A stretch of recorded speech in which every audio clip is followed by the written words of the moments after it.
Hey everyone, thanks for coming back. I switched sides of the dining room so you could see the cherry blossoms instead for a little bit of color going into the weekend. Something else that's kind of nice and comforting, like the cherry blossoms behind me, is when you study history, one of the things that you'll notice is that people have been asking the same questions over and over and over for generations going back until when we, first started writing down the questions that we had. And there's some solidarity in that, in the human race struggling with the same things. It's also a little disconcerting that we keep asking the same questions and don't seem to get anywhere. But let's go with the good part, solidarity. After reading the Christmas story critically, carefully, you probably have quite a few questions. There are probably questions you've already asked yourself before. If they're questions that are brand new to you, welcome to the club. Nice to have you. But you probably, have these questions of why are the narratives so different? Is there a way for them to be telling the same story and just giving different details?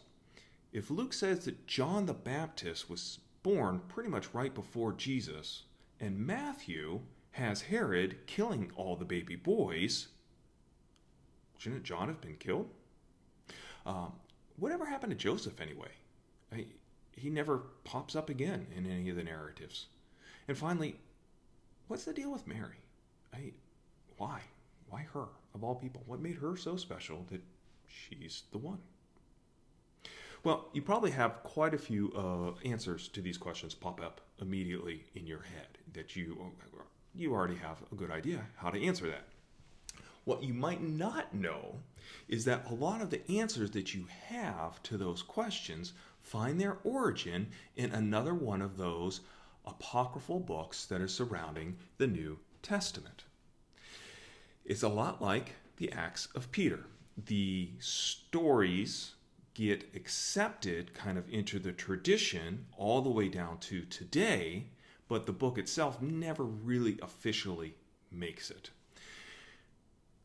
Some of the traditions that you probably are aware of that you didn't know come from this apocryphal work is, have you ever seen Mary pregnant on a donkey? You ever seen Joseph depicted as an old man? You ever see in the nativity scene Jesus being born in a cave? You ever heard of Mary's parents being Anna and Joachim? Well, this all comes from what's called the Proto-Gospel of James, or the Proto-Evangelion of James, if we want to have a mouthful. It was probably written during the mid-2nd century. That's the earliest manuscript that we have of it. And what it does is it goes and it tries to answer all the questions that I just laid out and a lot more. Why is it by James? Well, James is the brother of Jesus. So who better to give an explanation as to what happened during the Christmas story than the brother of Jesus? Makes sense. So what it does is, it's a very interesting document. I'm just going to hit a couple highlights so we stay under 10 minutes, or try to. It starts with Mary, and there's a very, very, very heavy emphasis on Mary. It gives Mary's whole backstory. It tells the name of her parents. It tells how Mary is conceived, and it's very much like the prophet Samuel in the Old Testament. It's a folklore trope. You have an old righteous couple that have never been able to have kids. So if you're around the campfire and you hear this, you know where this is going. And sure enough, Anna and Joachim end up having a kid. It's Anna, and just like Samuel, she is dedicated to the temple. Mary, when she is born, is able to walk immediately. I'm not sure why this is a big deal, but across religions, having a baby be able to walk at birth is a sign of divine status. It happens with Mary, it happens with the Buddha. I don't know why. I'll come back to that one when I figure it out. At the age of 3, Mary is dedicated to the temple, and she goes and she lives in the temple with the priests until she's 12. And at the age of 12, the priests realize, well, we can't have her in the temple anymore, most likely because she's hitting puberty, and we can't have that in the temple. So they bring all the eligible bachelors around to become betrothed to Mary. Up to this point, she had been fed by an angel and been doing nothing but holy, holy things. By lot, Joseph is chosen. How is he chosen by Lot? Well, he's standing there with a staff. Out of the top of his staff, a dove miraculously bursts out and then flies around and lands on Joseph's head. And if you need a better sign than that, then you're in the wrong crowd. Joseph's not exactly thrilled about this. Why? Well, Joseph's a very old man. He's already a widower. He already has, old kids. He has no interest taking on a new wife. But, God has spoken, so he reluctantly does it. From there, the proto-gospel tells about the pregnancy, the visits of the angels. It helps explain why an angel visits Joseph, one visits Mary, and it syncs them up in terms of what's happening in the timeline, which is convenient in trying to get everything to go.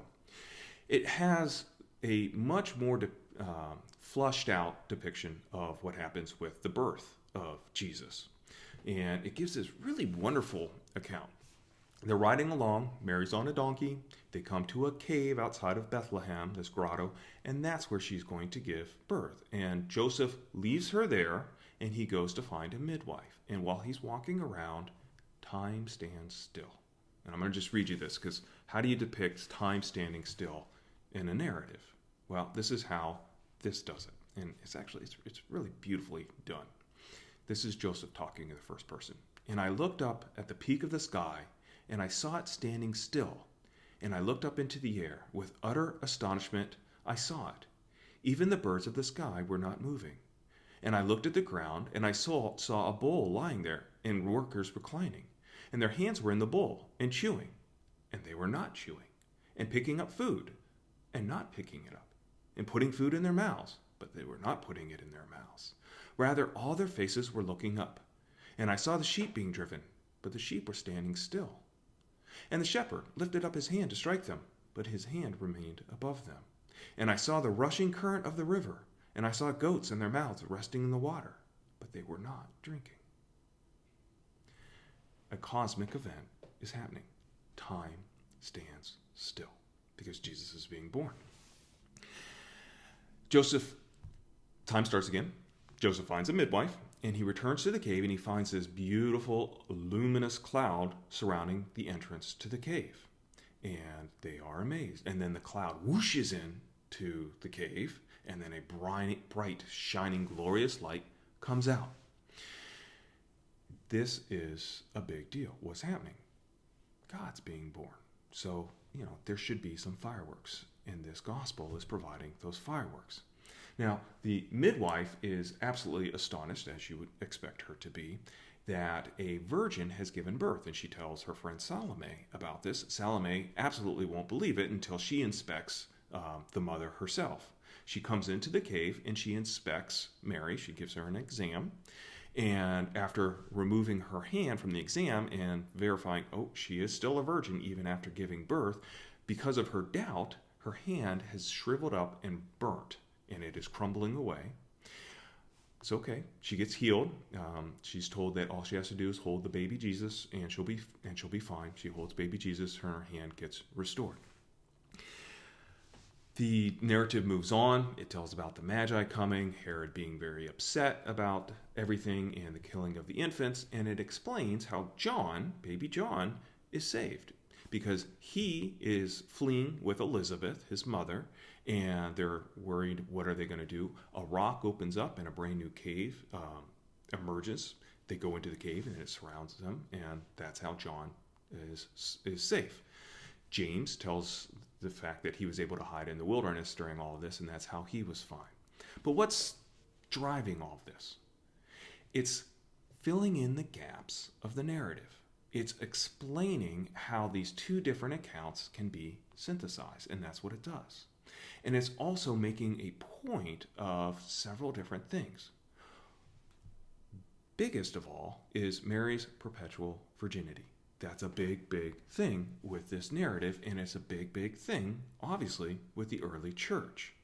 It's asking and answering the question of, okay, but in the Gospels, we keep hearing about Jesus' brothers and sisters, specifically James.